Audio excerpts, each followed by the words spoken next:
stepping into becoming an intuitive healer. I fully opened in 2024 after losing my sister to cancer. 5 months and 1 week after diagnosis, she left us. Losing her is what opened me up to knowing that I've always been intuitive. When we go into a session, I always, prior to that, have a consultation form filled out so that I can fully understand the past, the present, and what they desire for their future. What blocks that they've been getting hit with, what's been holding them back.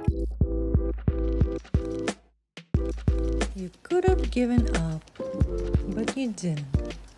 You could have stopped believing, but you didn't. You could have kept living their expectations, but you decided to make this life your own. And in turn, you're here.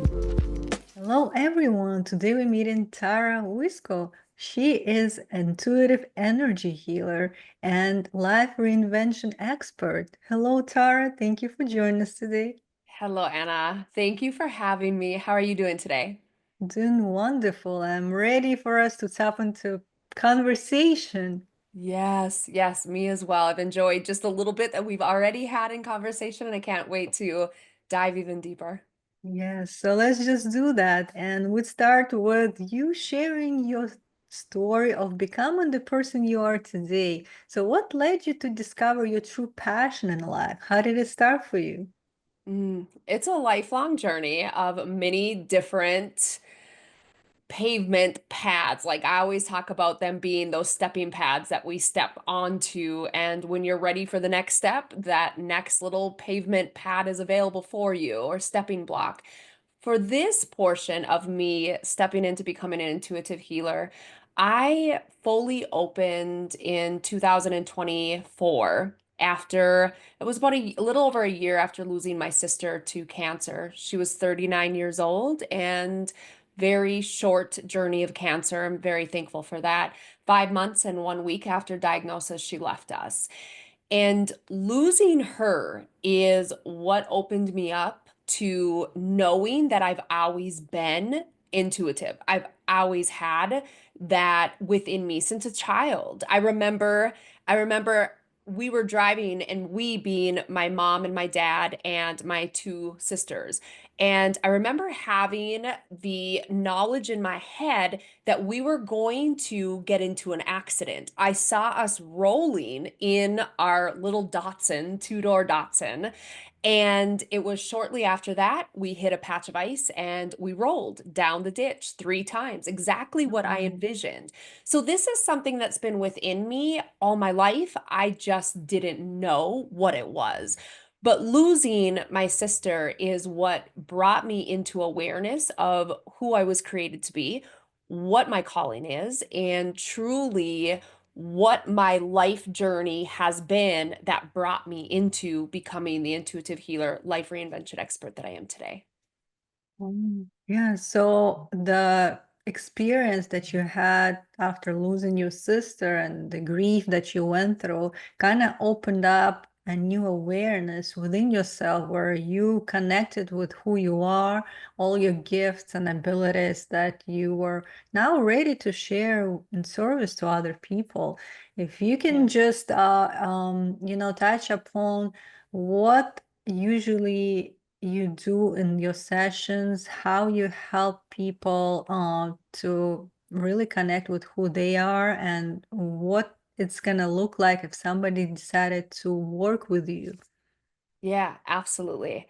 So when we go into a session, I always, prior to that, have a consultation form filled out so that I can fully understand the past, the present, and what they desire for their future. I want to know what all of that entails. That way, I'm able to, prior to our session, really get to know them, get to understand where they're wanting to go, what blocks that they've been getting hit with, what's been holding them back. And then, with their permission, which is a question on the consultation form, it allows me to drop into them and actually intuitively spend some time within them to really get a feel for what is taking place beliefs within them that is impacting their ability to live the dreams, to become the woman that they desire. Why are they being blocked? They have this desire on their heart. They have this wanting deep within them, but they just can't get to that finish line of becoming that woman that they're desiring. So that's a very first step before we even come face to face on our Zoom session. It Mm-hmm. is very vital that I have that prior knowledge. And then when we come together, depending upon what they're looking to accomplish, what it is that they're wanting to achieve, that's what's going to be the basis of what I put together. A lot of times we're going to start out with NLP, neuro linguistic programming. I'm a practitioner of that work, and I love starting there because it brings the subconscious and the conscious mind together in unison of working together. Because we spend 5% of our day in the conscious state. Whereas 95% of our day is subconscious. This is our autopilot. When you are driving and you get to destination, you don't have to stop and say, okay, I have to put my hand on the shifter. I have to then push it forward. You don't have to talk yourself through it. You do it. And before you know it, you're out of the vehicle and you're moving. That's autopilot. And this is great. I love autopilot. Where it becomes an issue, Anna, is that we are living in autopilot from traumas, from life experiences that have created limiting beliefs that are limiting us, things that we've passed down generationally or that's come from our past lives and are living within us. Can be discarnate energy, stagnant energy, foreign energy, imprints. All of those things are in our autopilot, our subconscious space. And we're not aware of those things. We're not aware of most things that are going on subconsciously. So I want to bring us into awareness of that. That's typically the starting point of releasing limiting beliefs, releasing negative emotions. The five primary ones we release are anger, sadness, fear, shame, and guilt. Those are the five primary that I always start with. And then from there, it's going to really depend upon what we uncover in the releasing of the limiting beliefs in that session, of whether I'm going to bring in another practice of NLP. Once that NLP segmentation is completed, I love doing energy release work next. This is where we fully remove in any area of life that they're looking to progress in or make those transformations in. We get to go in and figure out where this energy is blocking them. Where do they feel it in their body? I'm intuitively able to see visions of how, when, where, and why this became a block for them and Mm-hmm. is actually keeping them stuck. And then we can release it. And it's very engaging. They're very involved in it. I have them pulling the energy. I want them to be part of it. I want them at the end of it to be able to celebrate with me. I get goosebumps and tears when I think about them getting to physically feel the plucking of this energy that's been blocking them, that they've been living with. And they get to feel the removing of it and then get to feel the freedom of what comes with it. It's so beautiful. So those are the two primary pieces that I work with.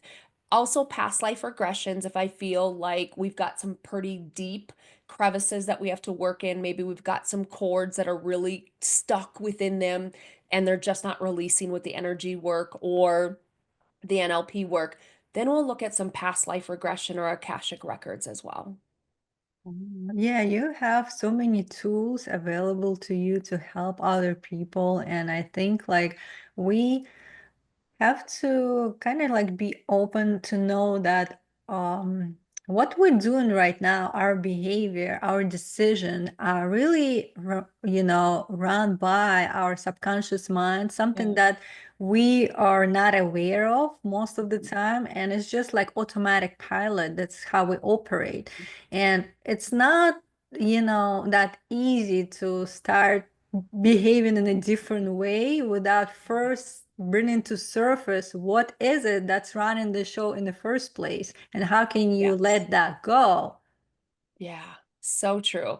I always say the number one step to change in anything that you want to do. For me, losing 220 pounds naturally. For Mhm. me, transforming from being a very negative person to a woman that can see the positive, from being someone that is a victim in life to becoming empowered and taking action in life.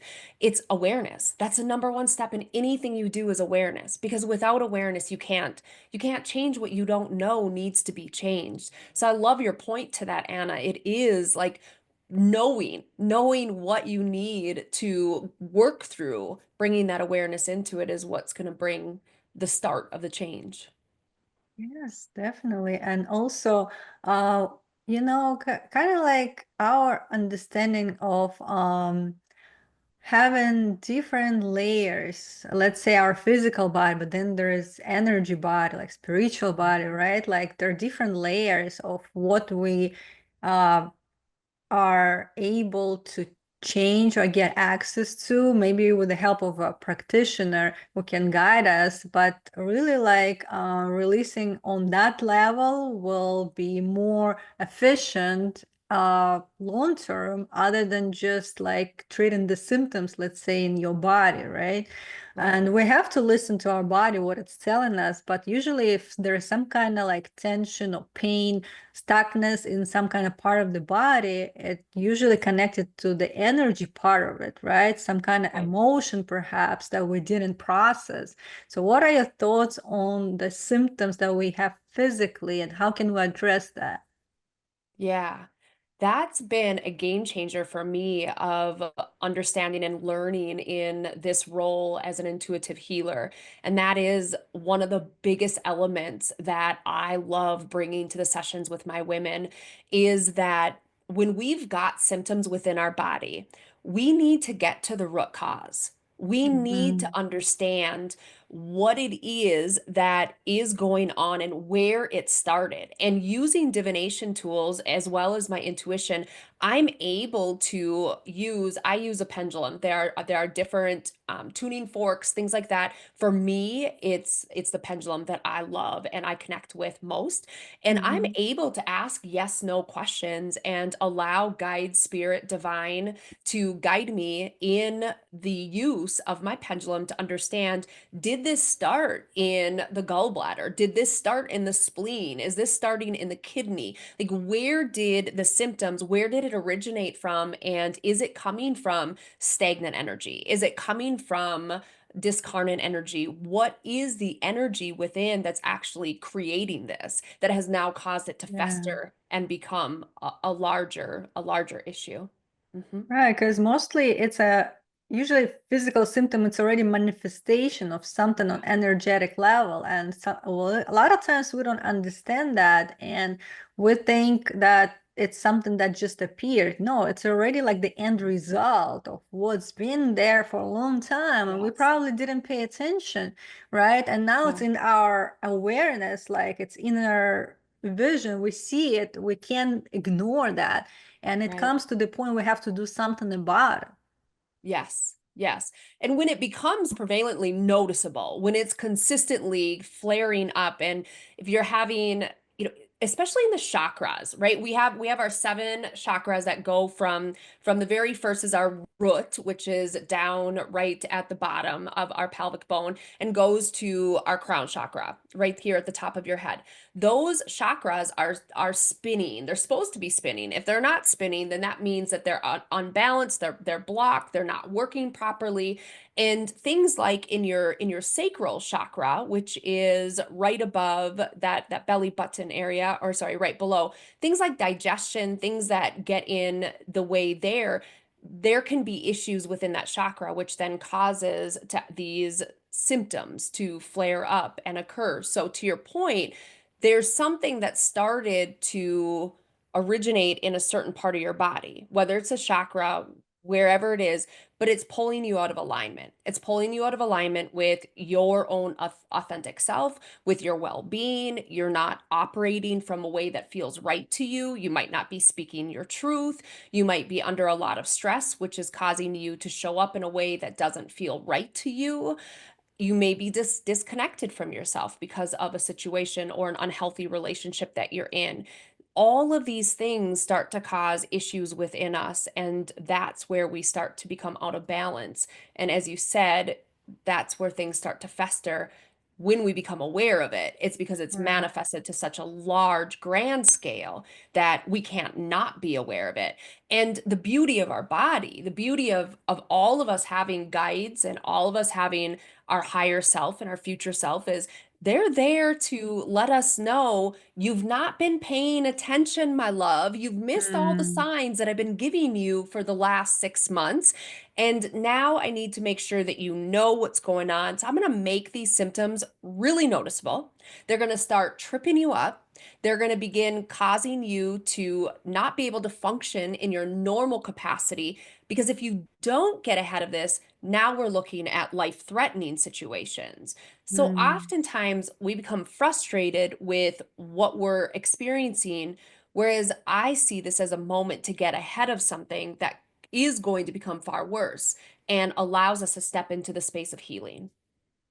Okay, yeah. And I see how we have to really like prioritize our health and well-being to Yeah. know that we are worthy of giving ourselves that care and love. Right. And we have to make it very important, something that we dedicate time consistently on a daily basis and integrate in our schedule certain practices that really support us and help us to move forward. Because especially women, I know you work with women, and we tend to people please. We tend to Yes. put other people's needs above our own, and in the end, it's out at our own expense. We feel like we don't get what we need, and again, that was this balance from the beginning with us really focusing on other people. So how can we start prioritizing and looking into what is important for us or beneficial for us to really bring forward our own gifts? Yeah, that's a hard one to I mean, I have to be straight with you, Anna. When I started this, it was hard. It was Yeah. really hard for me to start to prioritize myself, but give myself permission to prioritize myself. Like prioritizing ourselves is easy because we do that in ways that are harmful to our health. Like for myself, I prioritize myself in food. I ate very unhealthy. That was a big priority for me to feed my emotions, right? So I think it's really Mm. important that we understand that we willingly prioritize ourselves in ways that aren't healthy a lot of times in our life, or when we think that it's going to make somebody else happy or accept us, as you said, people pleasing, we will see that as a prioritization of self because we're doing something that is giving us that external validation of love and Mm. acceptance. So it's important that we understand really what does it mean to prioritize ourselves because we have a skewed sense of that, Yeah. especially as women in that space of people pleasing for fear of rejection and abandonment. So when it comes to prioritizing ourselves in the things that are going to help us to be healthy, in the ways that we really, really want and value and enjoy Mhm. and bring us peace and happiness, that is where we have to sit down and get real with ourselves. The very first thing that I had to do was actually like factor everybody out of my life and just visually put myself on an island and Mhm. ask myself, if I were the only being on this island, it was only me, what would I do? Like, I had Yeah. no awareness. I had no idea what I would choose for myself. There was a time in my life when I filled out a resume. I asked friends what their hobbies were because I had no Mm. idea what my hobbies were. I didn't know because I'd always done what everybody else did.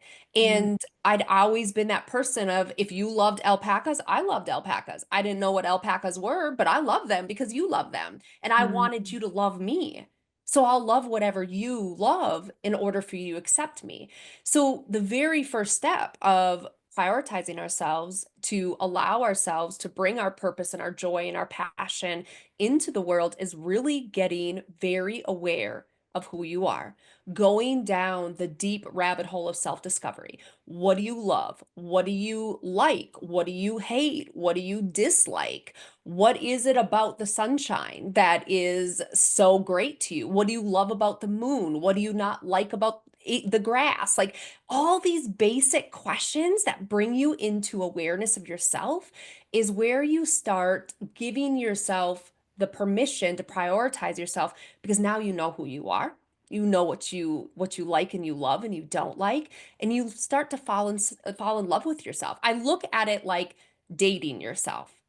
If you Mhm. ever remember the very first date when you first met somebody that you loved or you do love, you ask all those questions. As a mom of three boys that are growing Mhm. now and graduated, that was the thing that I always told them when they met a girl and were interested in. Ask her what's her favorite color, what is her favorite food, what's her middle name, what does she love to do. Like, get so curious so you know that person. And it helps you understand if that person is a fit for you or not.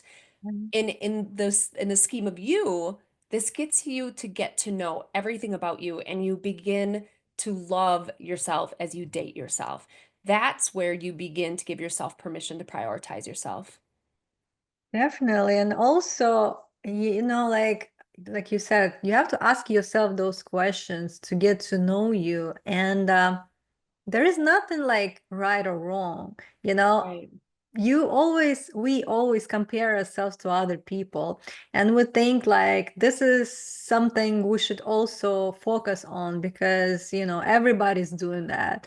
And I have to do something that would be cool about me, right? But Yes. once you start becoming honest with who you are, just say honestly, be vulnerable, and feel what would bring you joy, like without anything to pretend, right? You don't have to think about other people's opinion of you, how you're gonna Right. look like in their eyes, what kind of like I don't know, what kind of image you put in on yourself, but Right. really inside of you, what would bring you that joy and fulfillment to do what kind of hobby project, I don't know, business would you start that will be much of a passion to you, and your time really stops when you're doing that. You're in that Yeah. zone, in the creative flow of energy, which is very important for us to get into. Every one of us should feel this way, should Yeah. apply their skills towards something that is of joy to them, and as a result, they will be of service to other people because they are authentically themselves. And from that Yeah. powerful place, they could share more of a powerful message to the other people and influence them in a better way. Yes. Oh, that is so beautifully said. I love authenticity. That is my message to the women in the world is loving yourself unapologetically and living authentically. Because when we live in our authentic space, being ourselves, having radical self-acceptance and unwavering confidence around being ourselves, nothing matters to us more than just being ourselves, and how we show up feels right every single time. And when people walk away from us, we know that it's not us that is being rejected. It's them just not being able to vibrate at our level, and they're not meant to be in our space, and they need to move away. They're being repelled on purpose. I love the statement that rejection is protection, because there are people that come into our life, and when we are our truest version and we are unwilling to break that bond with ourselves of being authentic, the people that are going to cause us to not feel safe to be ourselves, they're going to be repelled and moved out of our life on purpose because they have to go. They can't be in our space. And there may be a time where they rise up and they're able to come back into our life, and there may never be a time. And we have to be okay with that. The other statement that I love, I'm all about like quotes and things that other people say, is it's none of your business what anybody thinks or says about you. It's Yeah. what you think and say about yourself. And that has been my primary go-to of reminding myself of that. Like, if somebody doesn't like me or doesn't accept me, it's okay. It's whether I accept and like myself. That's what I really Right. have to focus on. That's helped me have that internal validation rather than being a constant seeker of external validation, which was my life for many years, far more years than I like to admit. Yeah, and a lot of people, women and men, they engage in those type of behavior when they trying to find that external validation and Yeah. love from outside. But this is not where you should look into. And I think also interactions with other people is a reflection, as a mirror to Mhm. you to get to know yourself more and to Yeah. really focus on what is it that is out of alignment that you now receiving that message from another person to really start loving yourself. So Yeah. if you look from that perspective, everything that's coming your way is of benefit to you, to teach you something, to show you something, only if you're willing, if you're aware, and if you are open to receive that message. So Mhm. whatever your intention is to get out of the experience, that's what you're gonna get. Like in in the nature, there is no right or wrong or bad or good, right? It's just Right. your choice of how you're willing to look at it and what you're willing to get out of it. Yes, so true. I love that. And it is the perspective that you bring to it and how you see it and what you're looking for in it. If you're in that constant need of validation, you're going to pick any situation apart, any statement, Mhm. anything that's given to you, you'll pick it apart to find fault in yourself or to find something to fear. But when you're confident in your authenticity and you are yourself, somebody says something and it doesn't resonate, you let it drop because it doesn't matter. It doesn't apply to you. It's nothing that you feel like you have to be caught up in, and you let those things just slide by and reminding yourself that life is always happening for you. So I do something. I learned it from Isabel Maxwell, and she does a ground clearing protection. And the intention of it is just really grounding yourself into the earth, clearing yourself using the element of fire, water, wind, whichever feels best for you. I am fire, I'm an Aries, so I am fire all Mm. day long. And you just let that element go from your crown all the way out to the bottom of your feet, clearing yourself of any negative energy that may be within. And then you ground your or protect yourself with a bubble. I love to see myself in a like the snow globe bubble, and I put myself in Mm. that. And when you protect yourself in that, I love that when somebody says something to you that is not meant for you to be part of, it just like falls off. It's like bounces off your bubble and it Right. doesn't come in. Now, if it does come in, it means like if you were to ground clear protect again and it's still there, still getting at you, then there's something about what they said that you need to look into. There's a lesson there. There is something that you need to experience through that statement, or there might be growth or awareness of something that is coming that you have to grow and expand and evolve to be prepared for what's coming through the pipeline of experiences in life. Yes, and it's all for your own information. That's the way Mhm. we should be looking at it, not being reactive, not Yes. blaming anybody in any circumstances. But if we know that everything is for my own information and it's just a reminder for me to start looking within in any way, then that's what we're gonna get out and we're gonna benefit from it every time. And you don't Yes. have to become reactive. You just need to notice it. You notice there is a trigger. You notice it, but you don't have to like explode. You can still Yes. be polite and have normal conversation with people. And it's always your choice. So it's like you're in control anytime. And that information is just for your knowledge, again, to know more about yourself, really. And I feel like we just need um to kind of change the perspective and not taking the victim role, and but more taking responsibility and knowing that we decide, we choose, and we are in control.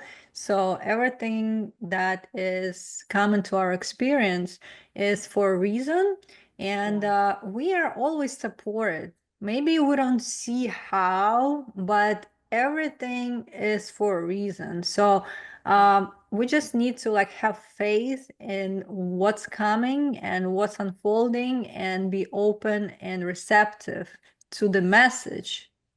Yes, yes. Trusting the process, knowing that what's coming through is meant for you for the betterment and the evolution of you. Knowing that in your heart of hearts and keeping that always front and center is going to help you move through whatever it is that you're moving through in that, the thick of the moment. Yes, definitely. And also, it's going to be reflective in your relationship with other people. The more you start loving yourself and connecting with who you are, like you said, dating yourself, really Yeah. like falling in love, and every little detail that you notice that you love, and you give yourself that. You give yourself that. You're not looking for somebody to fulfill you because you're not broken, really. You are a whole person with all these different desires and needs, and everything is important, and your Yeah. is a priority. You are here for a reason. If you exist, that's the only evidence you need for your self-worth. Otherwise, you Yeah. wouldn't be existing.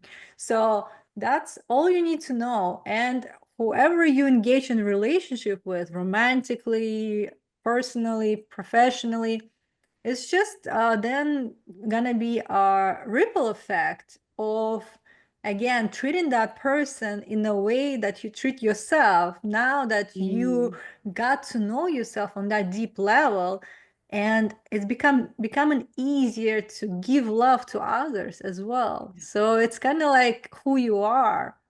Yeah. Yes. And I found that was a struggle for me. You know, my husband and I, we've every marriage has struggles, whether you're married or in a relationship, there's always struggles. It's two people that are coming together and living together. And it's hard at times to live with yourself. So Yeah. to bring another person in, that is difficult. But the most difficult part has been really me learning to accept myself and love myself. And again, going back to giving myself permission to be me and to feel good about myself or to feel proud about myself and not consistently looking to my husband for that validation. That's been such a huge help in us growing our business because I've been able to be part of the relationship as his wife rather than this woman that is just looking for this constant validation that he's not going to leave me, that he's not going to choose somebody else, that he's not going to just decide one day that I'm not good enough, so he's going to leave me because of that, which stems all the way back from being 8 years old and discovering that my dad is now my stepdad, and I have a biological dad that lives 5 hours away that rejected me before I was even born and abandoned me. That has what I brought into this lifetime of being, which is also why it really, really intrigued me to step into the NLP work and really learn the subconscious mind and all of the programming that we have in there that's hindering us and blocking us from moving through and healing through things. And through that work has allowed me to heal enough to be able to stand in this relationship as myself and know that if he were to walk out the door tomorrow because he decided he didn't love me, I'm gonna be okay. I'm gonna be Yeah. fine. But on the other foot of that, I know that he's not going to do that. I can have faith and know that that's not what he's thinking Yeah. versus prior times laying in bed wondering, what will I do wrong tomorrow that will make him decide he doesn't like me? Can I cut my Mm. hair? If I cut my hair, will he decide he should divorce me because he doesn't like my hair? Like all Mm. those things that I caused myself to go crazy on because I was creating these stories in my mind based on past trauma that I wasn't aware of and how it was impacting and affecting me and how I was showing up every single day. Yes, and thank you for sharing that. I think a lot of women feel the same in the relationship, like they don't feel secure about their body, about how they Mm, feel, about how they look, and they trying to again please another person, perhaps their partner, and to cater to his needs of or like create an image of the person that you want to be for him, let's say, but that's not who you are. And you can wear a mask for so long, but eventually, like, you have to take it off. You have to be honest with yourself. You have to tell that person, this is who I am. And, there is an acceptance of yourself first. You have to yeah. accept yourself with everything that you are, everything that you've been through, all your Mm, trauma, all your perhaps mistakes that you did in life, and really like let that go, not being like too grasp on it, like just really releasing that energy from the past and allowing yourself to stand here right now, vulnerable, open, mm, accepting, and moving forward, knowing that, I'm not creating that identity that this is the person I've been. So now I have to be that person for the rest of my life. Let's say there right, was a certain identity that I created in my mind and I'm being attached to it, right? right. Once I realized that this is just the role that I played at that point of time, this is what I did to the best of my knowledge and ability at that time. So nothing could have done differently. Nothing could have been differently for me. It's just supposed to be this way. If that was this way, it's supposed to be this way. And this is how I became who I am today. Without such Yeah, experiences, I wouldn't be the same person. And I'm proud of myself who I am today. So therefore, everything that I've been through, I accept as it is. Bad, good, ugly, doesn't matter. It's my yeah, experience. I don't have to show up to anybody. This is just unique to me. And everyone should respect our, unique journeys that we're going through. Wherever you interact with, you don't know what that person is going through, right? You have so true. your own perception of them, and you think this is who they are, but this is not. This is more to them that you're not aware of. And with you being compassionate, empathetic, understanding, that's how you connect on a deeper level. But it all starts within you first. You have to accept Yes. yourself first. How can you be somebody for others to open up if you're not willing to go deep within yourself first? Yes. Yes. And it's so easy for us, especially women. I'm sure men, I know men, being a boy mom, my boys did this too. It's more prominent in us women. We slip into that comparisonitis way of showing up. And in my program, I have the first portion of it or phase is the unravel. And I was working with one of my women as we're unraveling, just kind of the unbecoming of as you're talking about who we've always been, how we Mm-hmm. always have shown up, the behaviors that we've always led with. It's in order to actually transform, I found that we have to unbecome. And so in Mm-hmm. this phase, I was working with one of the women that were in my program, and I could feel that she was really, really like angry, frustrated. She had a lot of negative emotions just bound tight within her. So I started to ask the questions to get her to open up and share with me. And the one thing she said is, I'm looking at some of the other women in the program and they're so much farther ahead than me. They look like this is easy for them. It looks like they're just going through the unraveling so quick and I feel like I'm stuck in barbed wire and I can't get out. And so I had to remind her, you don't know their journey. You don't know their Yeah. story. One thing you don't know is they've been in the personal growth field and path for quite a while. They've been doing this for a number of years. So they've done a lot of unraveling already. Whereas Mm-hmm. was her very first experience of stepping into a program for personal development and personal growth. And so I asked her, I said, how much work have you done in this? She said, well, this is the first time I've ever done anything like this. Mm, So I said, you're comparing yourself to people that are really elites in the unraveling because they've been doing it for a long time. all And right.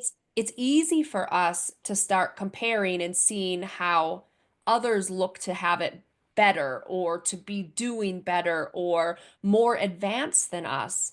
And we forget to pause and remind ourselves that we're coming from a narrow-sighted viewpoint because we don't know what they went through. We don't know what they've had to go through to get to where they are or what their journey looked like prior to this that brought them here.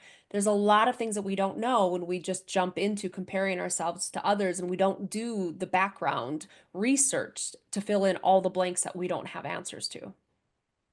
Yes, that's true. And also, we have to be compassionate with ourselves and not Oh, yeah. expecting too much of us, right? And we're so harsh on ourselves sometimes, Yeah. even more than we could talk to another person. We're always like maybe critical or put ourselves Yeah. down if we don't meet certain expectation or again start comparing, right?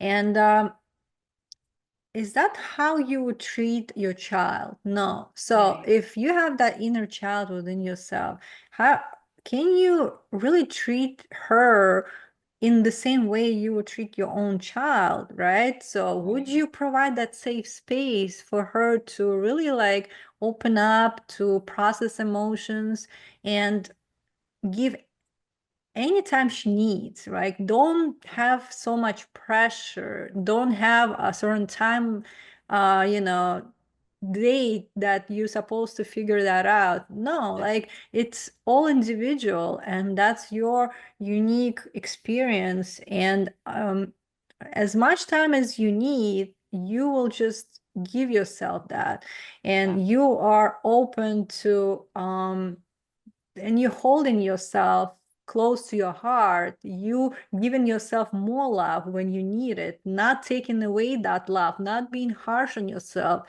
or critical, but rather that acceptance and love will help you heal, and Yeah. eventually you will see the result and you come on the other side of it. But it's important for us to create that safe space to Right. heal, and that starts within ourselves first. Yes. Yes.